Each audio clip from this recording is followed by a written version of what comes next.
everybody? Welcome to NUFC Talk Hey. TV live with another with the instant match reaction of Newcastle United 1, Tottenham Hotspur 1. We got a draw. We at least didn't lose. The losing streak is over in the preseason. That's a positive. But listen, hit the like button. Don't forget to subscribe. All of you that are joining us via the watch along, I appreciate your support, of course. Hit the like button. It's a new show, so if you haven't, hit the like button right now. Help us get as many people as we can, so we can. Again, it's a new show. It's a new. You got to do it all over again. So if you want a super chat, you can do that as well, and you can do it in the bottom right hand side, bottom right somewhere. Hit the $sign. You can super chat, highlight your comment, and super stickers, give memberships away, or become a member yourself. You can do all of that down there. So. Welcome everyone. Newcastle United and Spurs tied. A good farewell match for Heung-min's son, who's been a wonderful contributor for the Premier League for a long time, and of course Tottenham Hotspur. So wish them all the best. But now we got now they got another Korean and we got a Korean. So we'll see. There's other Koreans in the league as well. But regardless, new young prospects, new young talents, and we'll see how they develop. But. So what do we make of it, guys? I mean, it is a good match, I would say. We definitely improved, didn't we? Win. Well, By the way, you can hold on. You can come on and have your say. The link is in the chat already.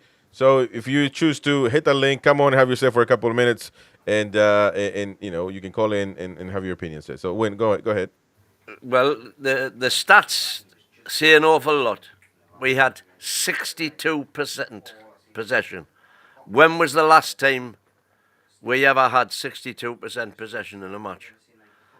I can't remember. It's certainly not in the Prem. So that was good. And you could see it.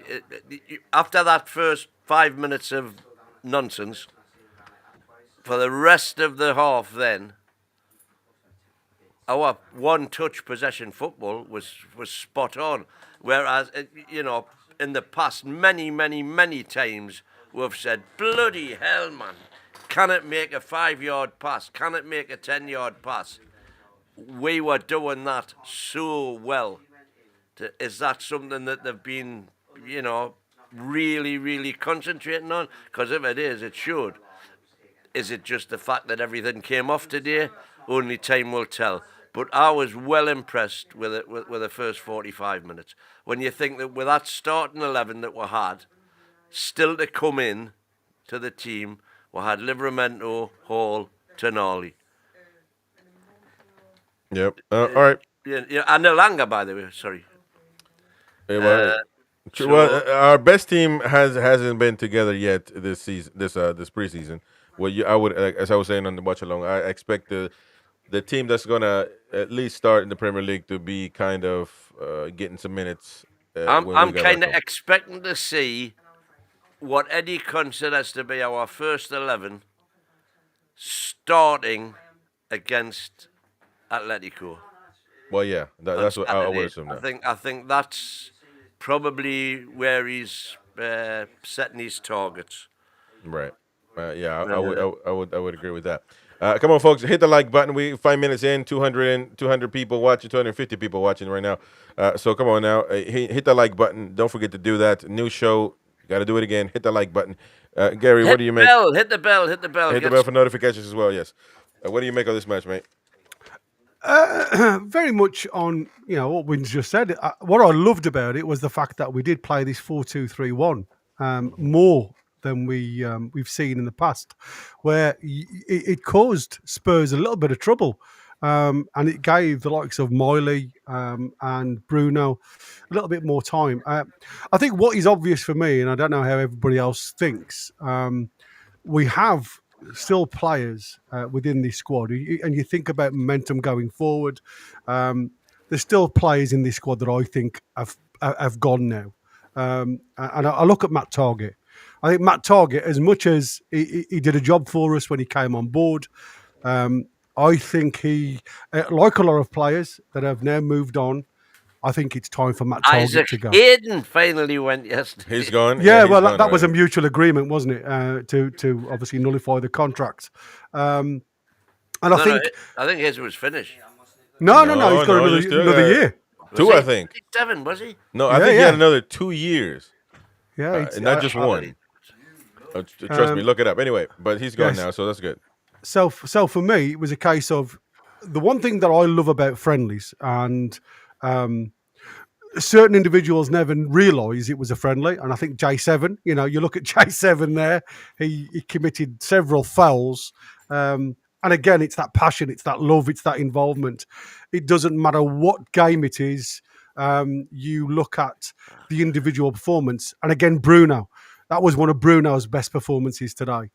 Even though I think sometimes he allows us to be a bit vulnerable when he goes down on the half turn. But for me, the first time in this tour, there's a lot more positives than there is negatives. And as Wynne says, just on 61.5%, I think it was on possession, a lot more shots going goalwards. There's a number of positives that I want to take rather than look at the negatives all the time. Standout performers for me, again, Harvey Barnes, Bruno, and I thought Shaw had a good game today. And I was, it's nice to see Shaw back in that vein where his reading of the game was a lot better. The one negative that I have to harp on about is when we play out from the back, and we do need to look at and work on this, is when we're on transition, we've got to start having midfielders sit behind the ball as we're coming forward with the ball. Because once we lose the ball on the half turn, as we saw with their opening goal, yes, it was deflected, but there's too much of space between the back line and the midfield 2 or 3, whichever way he's going to work in this season. That's something that has to be worked on going forward, because that makes us very, very vulnerable on the press if we lose the ball in those areas. Seen it far too often in this tour. And I think Eddie Howe has to work his magic regarding that. And I would love, somebody just put it in the chat there, now Paqueta's available, I would love us to go and have a look at Paqueta. Well, I would too, yeah. Because I think what he gives us is what J7's done today with an edge more quality. He's one that he's able to link up play between midfield and forward line. And he's definitely something that I'd like to see going forward. Lovely crypto. We'll get to your super chat in a second, mate. But this is something. It's usually is usually not a compliment. No, Gary, brace yourself. Swish says that Brummie accent is class, I think. So listen, he's not a Brummie, but don't call him a Brummie. Don't call him a Brummie. No going to Brummie, but a lot of people say that you sound like a Brummie, so I don't know. Yeah, it's because it's like I said, when you go into the northeast, everybody sounds Geordie, even though certain parts of the dialect is so different. If I was to put my mate next to me, who is a Brummie, there is a massive difference between a yam yam and a Brummie. But I understand geography is not everybody's cup of tea. It's true. Crypto Rainbow, thank you for the super chat, mate. It says worth waking up at 3 a.m. here in LA. Is it 3 a.m.? No, not. Well, yeah, to watch the game. Yeah. Watch the game, yeah. Here in LA, Gary, you are a really, really good commentator. How you do? Oh, come on. How you doing? How you doing, Win, Chris? My AI supercomputer told we're finishing 4th this season. I tested 8 times and still 4th. There you go. Well, listen, that would be lovely to do that once again. Be happy with that one. So thank you very much, Crypto. Appreciate you for your kind support, mate. Thank you very much indeed. And Peter Griffin, we look to have Paqueta signed up. He's unreal. I would love to as well. I don't know that they're going to keep the same. Well, I don't know what the price is. The people say 20, 25, 70. But I'd heard 35, and I thought, what? Yeah. And then I went and looked it up, and West Ham are seeing 50. So.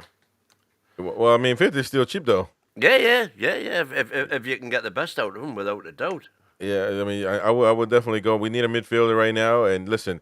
At this point, you bring Paqueta in. I don't know that Joe Linton will start. So, I think that all of a sudden strengthens your midfield, that you don't need another one, I wouldn't think. Because you got Lewis Miley there now, that you can fall back on. Joe Willock, if he gets back, they can fall back on if needed. But I think that with Paqueta in the midfield, that would be a great, great addition.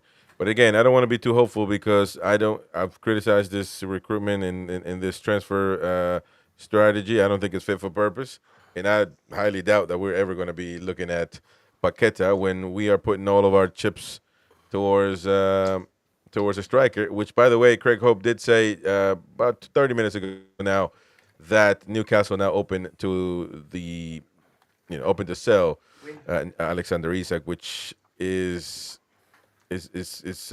very much we have not heard at all from at least from Newcastle end. Whether that's true or not, I don't know. But I tend to believe Craig Hope in a lot of things. So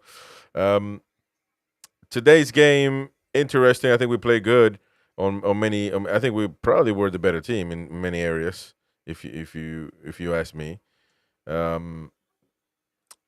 But and it was a good team to play against. By the way, they play their best players to a certain Yeah. almost, Well, they beat Chelsea, Arsenal, didn't they? Yeah. In their little mini competition.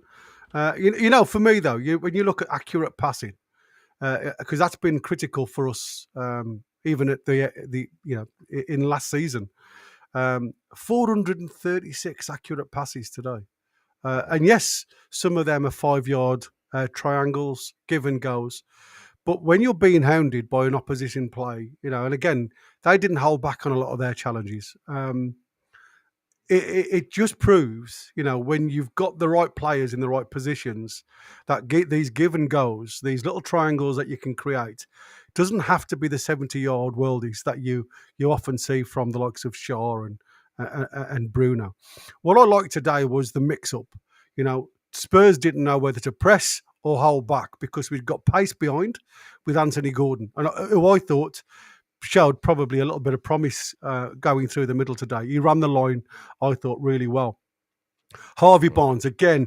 Harvey Barnes, to me, he's one of them players that draws and it helps the team rather than be individual brilliance, because he's got that grace. Like I said, I've been heavily criticised Harvey Barnes because he's never got the pace to beat a player. But what Harvey Barnes brings to this team is he draws opposition players onto you and allows your own teammates to catch up with you.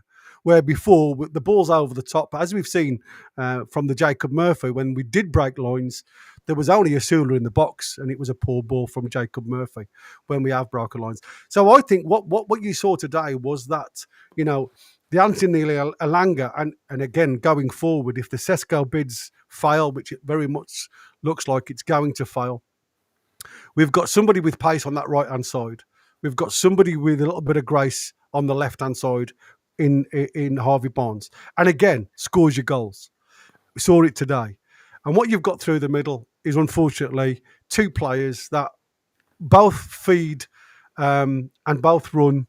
But are they going to get you a lot of goals? No, they're not. And that is, for me, where we need to make a decision on the Isak scenario. Because we either, as I've seen, it's not about matching what the opposition wants. Sesko, we've matched the bid. They want to have extra discussions now. It sounds very much like we're going to put a little bit more in. We are so desperate for a frontline striker. And I think that is evident. Asula is going to give you so much, but he's only good with the ball at his feet. He shows promise when the ball's at his feet. Doesn't show much promise running off the ball. And I think that's the difference between two. But I thought Gordon had a good showing today for 60 minutes. Yeah, sure. Well, and I thought that's for a second. I don't think that's the plan, but or maybe Eddie Howe is trying in case things go bad and we lose Isak and we don't get a striker. Well, by all accounts, Man United have now equalled our bid. Yeah. For Sesko. Yeah. Well, listen, it's all about it's all been about Sesko's decision and where he wants to go. Still, lots of positives still coming about with Sesko. Yeah, but well, where? Well, it's somebody in it. Listen, if we'd had a Whistler on that team in the first half today, would have done better than we did, I think. Listen, I actually like Gordon for the first time ever as a center forward. It's making the runs, and he had a couple of opportunities where he was offside. Scored very well. He was just offside. So Jay says, I doubt Sesko's coming. Sorry, guys, lads. I think he wants Man U, and I actually think he wants to go to Man U, but I think that Newcastle's offering more money, and he's thinking about it because money is how the cookie crumbles, and it's quite a bit of money. I suspect a different towards a positive towards Newcastle, so he's thinking about it, but I think he was. And if he follows his heart, he wants to go to Man U because obviously he probably grew up in the early 2000s where that's something to compete now. In the next, if they continue like this in the next 15 years, you won't have to worry about that. Trust me, because this team is a rubbish team, Man United. So, but unfortunately now you're dealing with a lot of fanboys, and they're trying to make that decision. But I've money is just had very a important. quick look at he's now 2-7, 3.5-1 on to go to Man U. So Oh my God! Why do you keep believing nonsense, man? the bookies don't often get it wrong. They do actually. No, I mean, that's what I said at the start, though, Win, isn't it? How many times have we seen it switch between Manchester Yeah. United and Newcastle over the last week or so? Like I said, I think the only people that are making money out of this situation is the agents and the bookies, because it's like a seesaw effect. Nobody knows what's really happening behind the scenes. I mean, I follow a guy, Sernaj Suadolnich, Yeah. who is the main It's easy for reporter. you to see. Yeah, who's one of the main reporters over in Slovenia, who follows the likes of Leipzig and things like that. Yeah, and Dave said he gives chose you- Newcastle.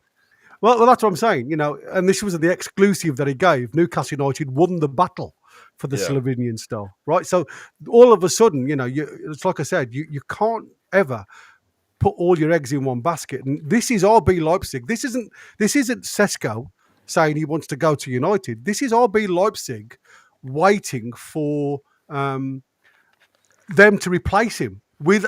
They want Højlund, and that's why they're trying to do a deal and waiting so much for Man United to either bring in a bid, because at this present moment in time, or from what I could see, They haven't there bid was yet. no bid put in, even though there's talks behind the scenes, because they're trying to negotiate a price for Højlund. But Højlund doesn't want to go. He doesn't want to leave Manchester want to. United. And that's the problem. And what Leipzig are doing, which is very clever, they're delaying everything else for the player to move, because, again, it's this gentleman's agreement. So, as daft as it looks, Sesko isn't involved in this communication. Sesko's agreed all personal terms. He's agreed to move. He's done everything. He has to make a decision. But he doesn't. It's the club that has to make the decision which way he's going. He doesn't mind whichever way he goes. That's what he said. I don't think that's what's happening. I think he's wanting to make. He needs to make the decision whether Newcastle or Man United. And I think that the fee has been agreed with both clubs. RB Leipzig is just waiting. Every report I've seen is RB Leipzig is waiting for Sesko to make up his mind. So that's what I got on my end. But I don't know. But I'm not being, and I say I don't want to be flippant, but this is what I said. When a club has got a gentleman's agreement to allow you to talk to other clubs this season, which is what has been said and what's been stated, as long as the asking price is there. Now we've matched the asking price, so what else could hold you up? Well, again, it's the player making the decision, because he has to make the decision which club he's going. But we've agreed terms. So how can that be a player that's making a decision? No, you make agreed terms, but he still has to choose which club to go. But they haven't made a bid, Chris. That's what I'm saying. How can you agree? But here's the thing. They know what Man U will offer. I mean, obviously. They're not. It's just like agreed terms with Liverpool and Isak. Man U want them to take Højlund as part exchange. Yeah, that's what they want. But Højlund doesn't want to give in. Højlund doesn't want to. It's Højlund who's the. That's what I'm saying. The club are being very clever in holding on to Sesko, and because they've allowed Sesko to talk to other clubs, this gentleman's agreement. What they've said to Sesko is, don't make a decision until we have finalised all of the information. Right. And they want to go for Højlund, and that's the only thing that's stopping Sesko coming our way. Boki, what do you make of all of this, mate? Welcome. Hello, mate. You all right? Firstly, Wynn's backup was a bit of a shocker in the chat, but first thing is, somebody's put in that I'm Wynn's backup. Oh, no. That's totally different polls. Different polls. But I think if we start the season with this team, in Wynn's words, to be fair, we are knackered. You have to have a We are forward knackered. up front. You've got basically we played the day with no striker, and we're not a good enough team to play with a false number 9. Well, I think if Barnes plays there, I think that could be another. You can give that a go as well. But you're scraping. You're trying to come up with Well, if you something. do that, you are losing absolutely any aerial threat whatsoever. But honestly, Gordon doesn't have any aerial threat. So there's no aerial threat right now without. There's no aerial threat with Isak. What are we doing? You know what I mean? So that's not how we play, though. Win. We don't play like that. How many goals did Isak score with his head last year? How many? 8. Okay, that's an aerial threat. Okay, that's fine. How many? Okay, cool. And playing out from the back. But that's not how we play, though. Originally, that's not how we play. Yeah. It might have happened that way, but If Eddie wants to start playing out from the back, having players over 30 trying to do that is absolutely impossible. They can't run forward quick enough to get back in position before. Well, that's for the center backs. That's the problem because Byrne is too slow, and Sharp. I mean, he's not the fastest guy either. So, and Botman, he's fast, but he's faster than Byrne, but he's not that. So it depends. I guess it depends how you position yourself as well. I mean, if you tell the center backs stay back, don't go too much forward, don't leave too much space. I don't know. I mean, he's gonna have to sort it out because the first goal for Tottenham was a goal that they kept attacking us on the same side. By the way. Well, if you look at that goal, I mean, it's just one. I think there was 3 consecutive Newcastle cock-ups. Well, Target lost the ball, but he's a left back though. He loses the ball, and nobody's behind. Like this, it's an open space. Yeah, but that you're on about the chance that they missed. I'm on about the goal. No, Target lost the ball, man. What are you talking about? Target lost the ball. Yeah, sorry. You're right. The chance that they missed. Yeah, you're right. You're on about the one. Yeah. Where, Well, that could have been either way. That could have been a goal. That didn't depend on us. Absolutely could have been. Yeah. So it hadn't have been for Pope, because that's what, regardless of what anybody says, Pope is one of the best shot stoppers in the league. It's the footwork that lets him down, and so you question what's a goalkeeper's job. Absolutely. But if you want to play from the back, which is obviously what appears to be the plan, then you've got to have somebody who's better with his feet than what Pope is. But is this not the Joe Hart moment at Man City? In that Joe Hart was a great keeper. Nobody can ever deny Joe Hart was a great keeper, but he was not great distributing the ball, which is what Pep wanted.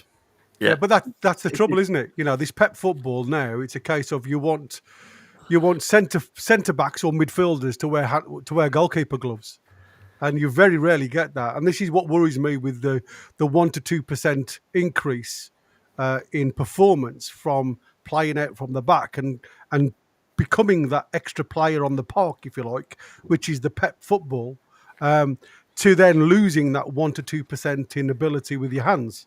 And again, sometimes you have to question. And again, I'll go to Man City. When you look at Man City's performances over a season when they were winning and dominating, there was very few games that they didn't actually concede goals because of the dominance going forward. They're very much on the high press, but they were always leaky because, again, it's that mindset. I don't mind conceding the 1 or 2 goals as long as we score 4 or 5. We outscore the opposition. And I think that is going to be, again, where I think Eddie Howe needs to have a serious look at the team that he's got now. And he has to ask himself, if we play Pep-style football, playing out the back, and we do concede goals by doing so, have we got enough strength in unity to go and outscore the opposition? And as Balky's just said, at this present moment in time, you have to question where the goals are coming from. Well, indeed you do, which is why it's time just to throw all the bravado to the wind and just go to Brentford and say, look, he wants to come, we want him. It's an Isak situation. He wants to go, we want him, and we'll pay what they want. Same as if Liverpool want Isak, they will have to pay what we want. And we'll be in, by the way, we'll be in a far stronger position to do that if we've signed a Wissa. So paying an extra 5 million for Wissa might enable us to get an extra 10 million for Isak. Because we're not held over a barrel the way we are now without a centre forward. Well, again, Newcastle are open to This is why Sesko is such an important part of the jigsaw. Well, we need to get. Listen, I think if we don't get Sesko, Isak doesn't go anywhere. At this point, I think that's what it's looking like. Newcastle is going to do. If we don't get Sesko, too bad. I mean, so Liverpool need to do everything in their power if they can to facilitate that. So I don't know, man. That's an interesting comment there from Woolsey saying, remember, we rely on our right back and left back massively.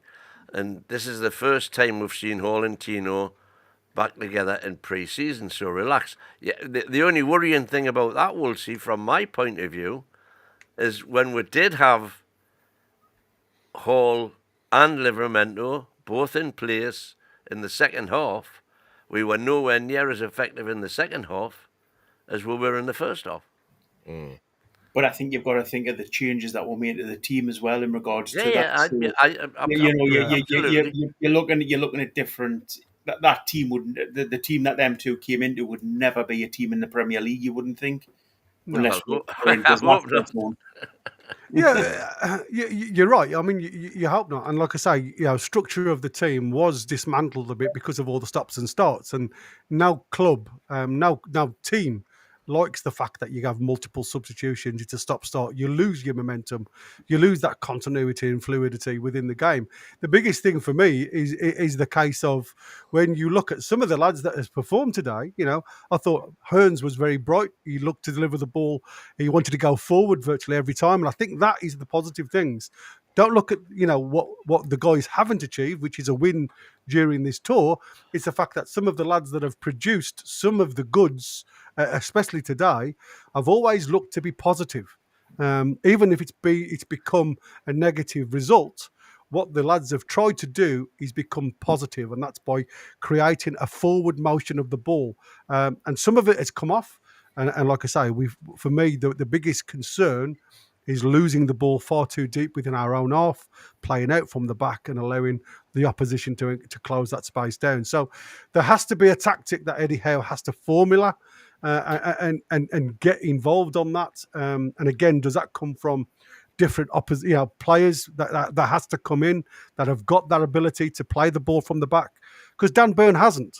Fabian Shaw hasn't. Because Fabian Shaw is great when he's got no press, but he's got time to look up and play the 70-yard pass. He's great at doing stuff like that. But under pressure, he hasn't got the ability to keep the ball close to body. And, you're very much reliant on it. And as we saw, the press from both fullbacks is always on. Whenever you see us going out, we always have options right and left. The biggest problem is every time we've lost the ball with these options going right and left, there's nobody centrally then to oppose the opposition when we lose it. And I think, again, it's something that Eddie Howe has to look at.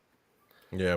There's a comment there, just remind me. I think next week, from tomorrow for a week, is going to be absolutely defining because the chairman's over here. We're going to get the job done. And where is it? Saying from Gary. Gary, saying, I think our chairman would want Sesko, Wissa, and Isak on a new contract. That would be a statement to the football world. You're talking about, listen, I'm not opposed to that at all. I think that's what we need to strive for, to be honest with you. Yeah. And then tell Isak, not to stop we're doing it. And tell Isak, listen, I want to give you a better contract, and I will facilitate you leaving next season.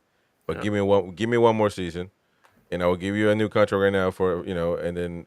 But you need to stay here for next season. Go for 100 mil. Part of this pre-season, do you think it is Eddie trying to show the way he wants to play, and kind of proving to the owners that he hasn't got the players that he needs to do that? But surely though, Boki, I get you. I mean, preseason. Because losing doesn't matter, right? I wouldn't think he would do that in a regular game. But surely he can tell the PIF, listen, man, I'm knackered, so we have to do something because I cannot be expected to pull in the same results if I don't get the players that we need. When you look around at what the opposition is doing, the way that everybody else is strengthening, we are so far behind now. It's Well, 100%. We've been telling you that, but now you've come into that realization. So good on you. well, You've come that's to since the Isak revelations. But when that's been that all window, No, it hasn't. the 2 week. That's the That's last what 2 weeks. who was saying this window that's That's the been last. But No, exactly. no. But up until 2 weeks ago, when there was still 6 weeks left of the window, and as far as we were aware, Isak was going to be our centre forward. But we still needed a centre forward. We still needed a midfielder. We still needed a centre back. Everything changed 2 weeks ago. No, we didn't, because we still needed us at other positions. We still needed other positions. And we're in for them and bidding for them. No, we weren't. No, No, we weren't. We have not bid for a center back. We have not bid at all at this window for a midfielder. We have not bid for a goalkeeper. We just happened. Anybody, any bloke from the street would have gotten the Ramsdale done. Anybody. Come on, man. Be honest. So now we're talking about the hierarchy at the club being unfit for purpose when we've only been able to Here we go. concentrate on one deal at a time, and we've concentrated on.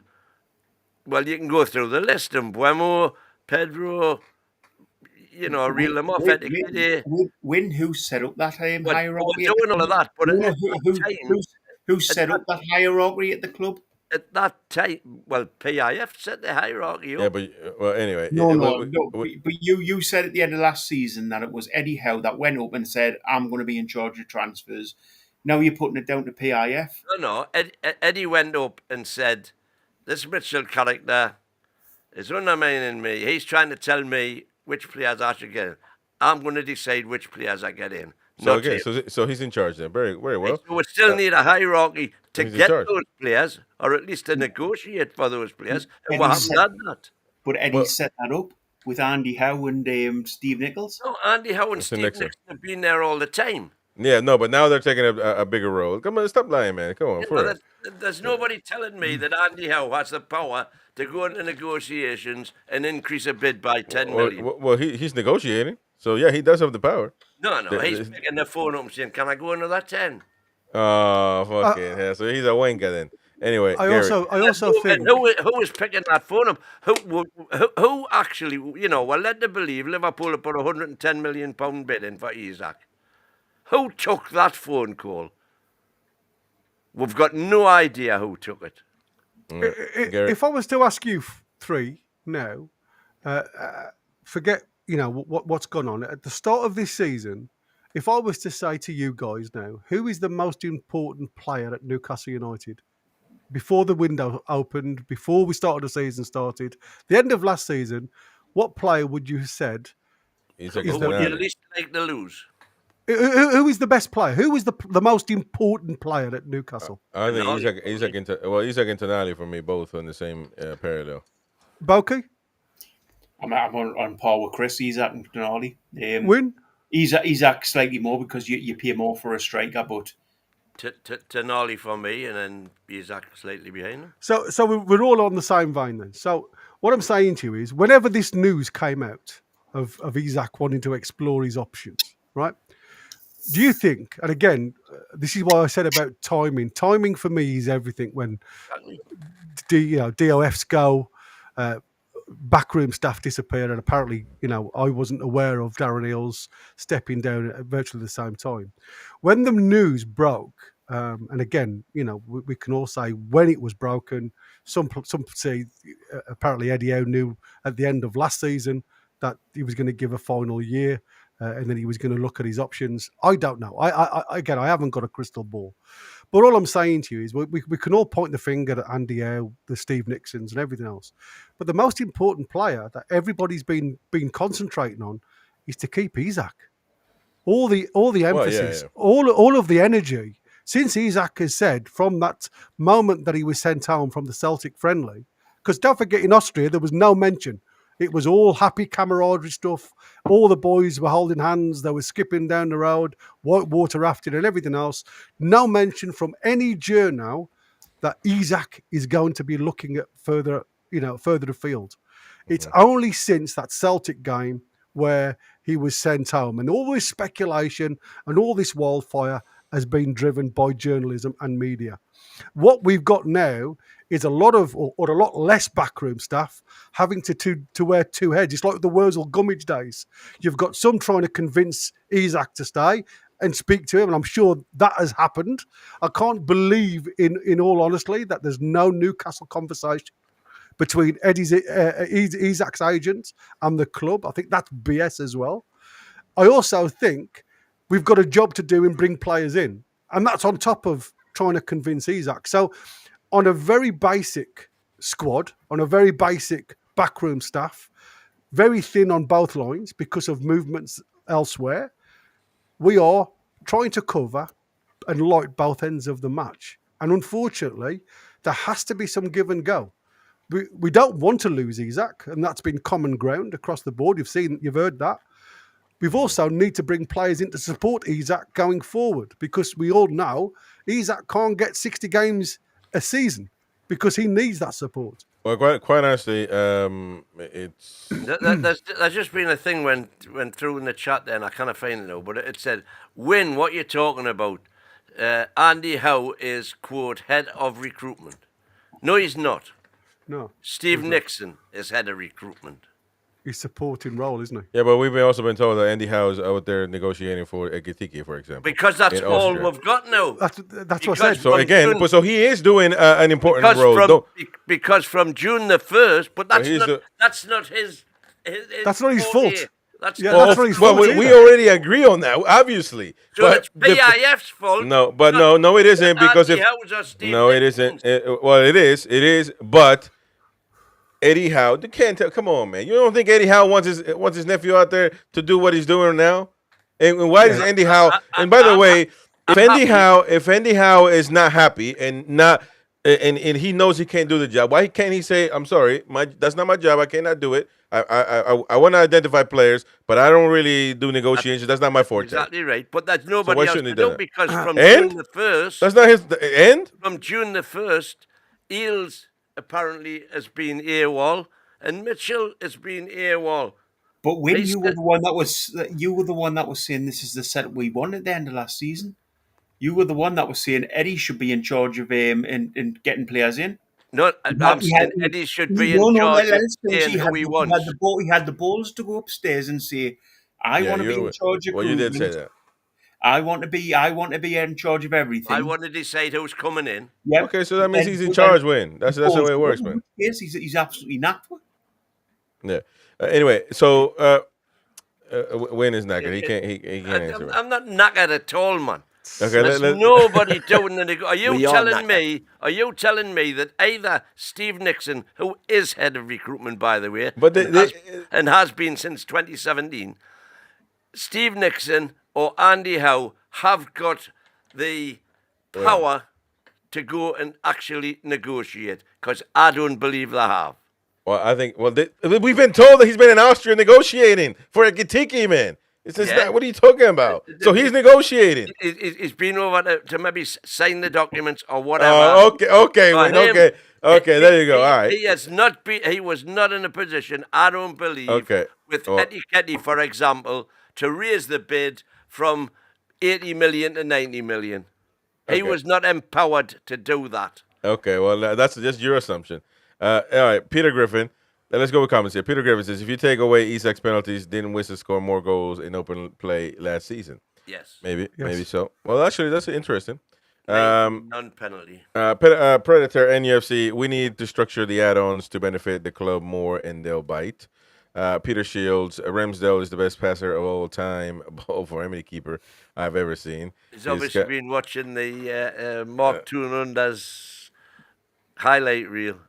His distribution is otherworldly. That is why Eddie wants him. Yeah, that's true. That's fine. I mean, he's gonna have to start at some point. His distribution is good. John Stern, Onana is prime example as well. So be careful what you wish for because he's supposed to be good, but he's a rubbish goalkeeper. I mean, the worst goalkeeper I've ever seen. I didn't think he was like that at Inter Milan, but now, boy, he's rubbish.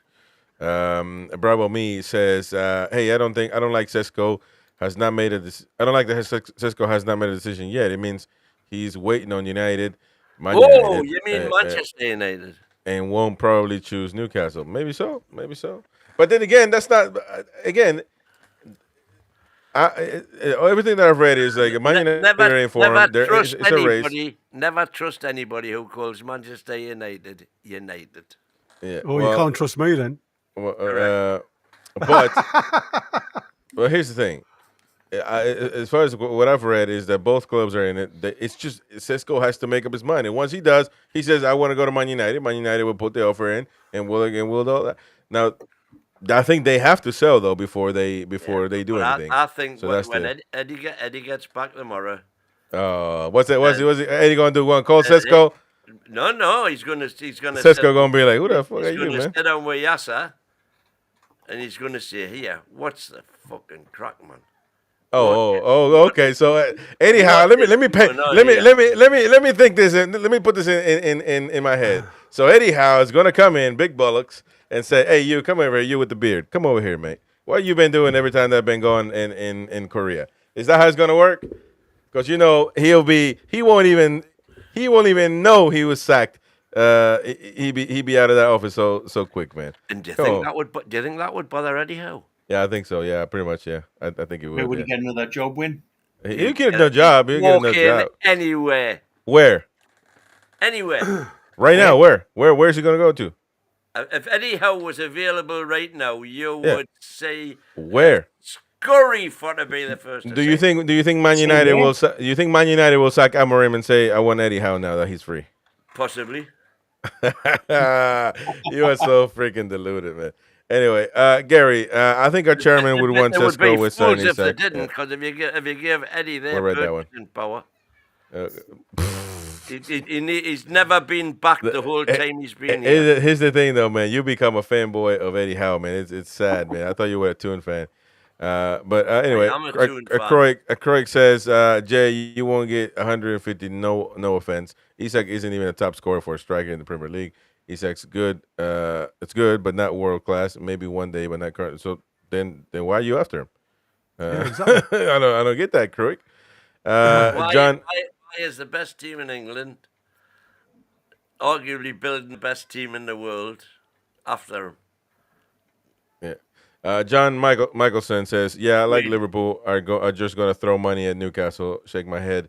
The offer is on the table. If Newcastle don't want it, fine, you keep him. No worries. Well, hey, listen, that's lovely with me. That would shoot me down to the ground. I'll keep him.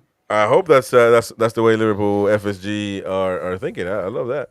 Steve, by the way, guys, Newcastle can sign 5 players on the last day. Potentially, everyone's ass has fallen out. Listen, exactly. Yeah, well, of course, we can do anything in the world. I can become a billionaire in the next year. Is that going to happen? I don't know. But you got to look at the facts. You got to look at how things are going and see if that can actually happen. And I could fall in love and get married again. Okay, Look on the bright side instead of the dark side, for God's sake. No, but no, you got to look at it. You got to do some critical thinking. You got to do some critical thinking and say, look, this is what the pattern is, right? Now, something great might happen. Of course, but the pattern is Eddie hasn't been supported. That's the pattern. Okay. But when you keep saying that, where's he not being supported? He's the one that went in and said, "I want to be transfer windows. I want to be in charge of transfers." He's had that opportunity. No. He's had that opportunity. He's had that opportunity. He didn't say, "I want to be in charge of transfers." He said, "I want to decide which players are coming into the first team." Is that not the same squad? Anyway, he's in charge of transfers now. So Kirk Hope right now quoting Eddie Howe is we'll try to upload that interview whenever it comes up. Eddie Howe on whether Isak will train with Newcastle this week. He's saying, of course, I'd like him to be, but whether he will, I don't know at this moment in time. Other people have been dealing with that situation back at home. Man, he doesn't know if he's going to be training. And this is Eddie Howe, who's got this fantastic relationship where every player in the squad knows them inside out and talks to them every day, but he hasn't got a clue about what's happening with Isak. It's Well, gonna be when the you don't think Eddie Howe could talk to him on the phone or like when the Of dust course he could. settles. When the dust settles, it's going to be very interesting to find out, because timing, as we've said time and time again, is everything. When Newcastle made aware that Isak had decided that he needed to explore other options. Because I'm pretty damn sure that didn't happen on the day that it hit the press. And various reports, it could go back as far as June 24, when Mitchell told him he wasn't getting the contract that Amanda had promised him.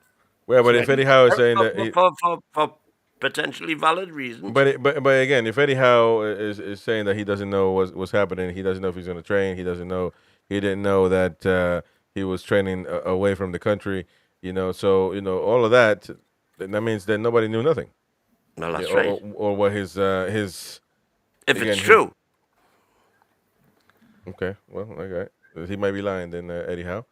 Indeed. You heard him say that, not me. So let me see. And by the way, on deadline, we're gonna be live all day on deadline date. So in case if anything happened, all day we'll be live. I'm giving it a go, and hopefully we make any potential signing. We'll be working hard. In Sesko in, Wissa in, come on. All right, well, just I'll be happy if that's the case. Gogs says Isak Singh's new contract. Yes. Gogs Singh, win is right. I'd Eddie fall he wants on his own. What? Eddie fall he wants on his own sword. Anyone telling him who to buy and sell, he would be falling on his own sword because of failure on decisions someone else is making. Correct. Okay. Yeah, but this is a football entity, man. This is not his. He doesn't own the local pub club where he makes every decision. Jay says Andy may be up to a job with Eddie, but hold on, man. Let me get the comment first. Let me up to a job with Eddie of spotting talent, etc. But in opinion, does Eddie Howe have the experience to negotiate with world-class football agents, etc.? For me, not sure. No, he doesn't. He shouldn't be. Anyway, super chat there. Bring the super chat back in. And that was Andy Barnwick. Thank you for the super chat, buddy. PIF decide how much to bid. How just follows orders. Yeah, agree with that. How do you agree with? I'm just going to go with obviously Andy Howe's tenure, because obviously he was promoted, and I've just had a quick look just to confirm that I'm right. Executive assistant of the director is his role, which he's been in since February the 1st, 24. So his main job is he plays a very key role. It's a crucial role in any organisation by providing high-level support to the executive team, particularly the CEO, who's gone. Their responsibilities include strategic planning, operational oversight, and ensuring that the organisation's goals are met efficiently. They also handle various administrative tasks, manage schedules, and facilitate communication within the organisation. So again, he's under the CEO. So whoever has given, and again, bless him, Darren Eales we knew was poorly. I don't know what his health condition was like. Obviously, we were told that he'd left the building when Mitchell left. Again, I've not seen anything regarding that information anywhere else on the mainstream. And I'll be honest with you, I'm surprised that the journos in the northeast haven't seen this and relayed it to the public. So for me, Eddie Howe, I may have put a good word in for Andy Howe in this supporting role to the CEO. That's the CEO's position now, to go and give Andy Howe the role that he sees fit for that person. And like I say, when we point fingers at certain individuals, I think sometimes it's a lot bigger and it's a lot more than what we see currently in front of us. And if Andy Howe has been asked to go and play this role with Steve Nixon in the transfer market, I think he's well out of his league. I'll be honest with you. Totally out of his depth. But that surely can't be his fault or Eddie Howe's fault. Exactly. That's what I'm saying. He is being guided by the CEO because he's the assistant to the CEO. So, like I said, he's been promoted from within, and we've all had that. We've all been promoted into different jobs. May suit some, doesn't suit everybody when you get promoted. I've never had the fortune of having a friend or a family member get me a job in a higher role. But what I'm saying to you is, I've had many a job where I've stepped up and unfortunately found myself not actually feeling right. I'm not saying out of my depth, but feeling right. Stephen's law.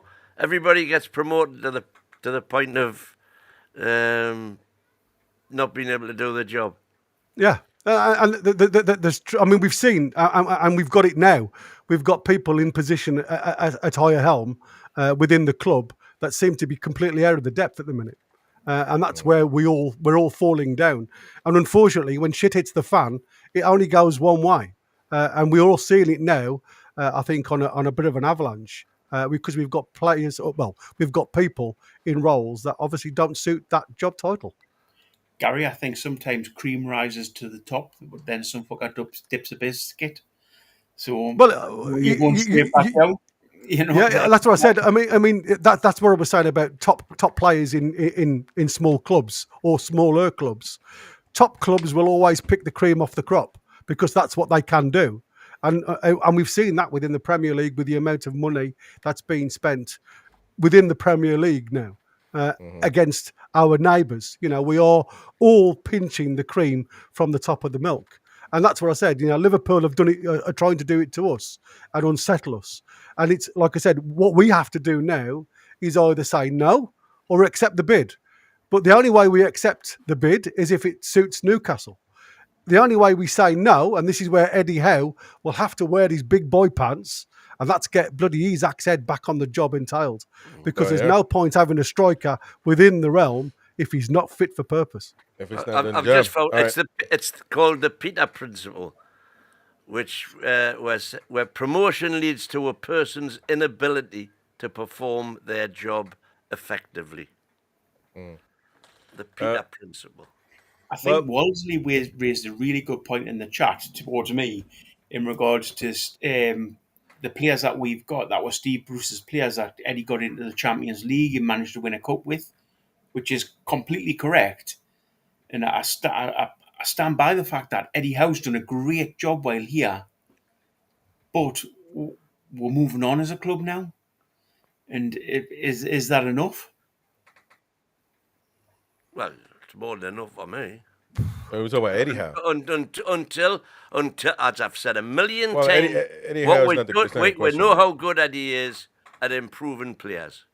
What we don't know is how good Eddie Howe is when he's got a squad of already top-of-the-tree players and moulding them into a winning team. We don't know that yet. And I have my reservations about how good he'll be at that.